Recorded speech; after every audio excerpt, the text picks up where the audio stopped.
मी अभिनेता रोहन पाटील याच्यामध्ये मी जो संघर्ष होता मनोज जरांगे पाटील जो सिनेमा 26 एप्रिल रोजी संपूर्ण महाराष्ट्रात रिलीज होते त्या सिनेमाच्या प्रमोशनसाठी आज लातूर जिल्ह्याच्या दौऱ्यावर आमची टीम आहे। त्याच्यामध्ये मी माननीय जरांगे पाटील साहेबांची भूमिका पार पाडली। खूप चांगल्या पद्धतीने मी माझी भूमिका पार पाडली। खूप चॅलेंजिंग होतं एवढ्या मोठ्या व्यक्तीची आपल्या विचारांनी आणि आपल्या कर्तृत्वाने मोठा झालेला माणूस जरांगे पाटील साहेब यांची भूमिका मी त्याच्यात केली। आमचे निर्माते गोवर्धन दोलतडे आहेत, दिग्दर्शक शिवाजी दोलतडे बरोबर आहेत।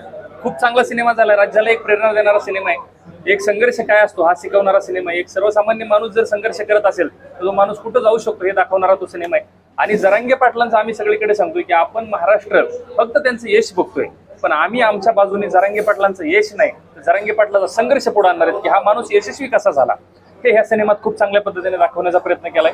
यश तर तुम्ही आम्ही रोज बघतोय टीव्हीला, पण त्यांचा संघर्ष कुणीच बघितलेला नाही। आणि तो संघर्ष जर पुरेपूर बघायचा असेल आणि जो बघणार किंवा कुणाची बघायची इच्छा असेल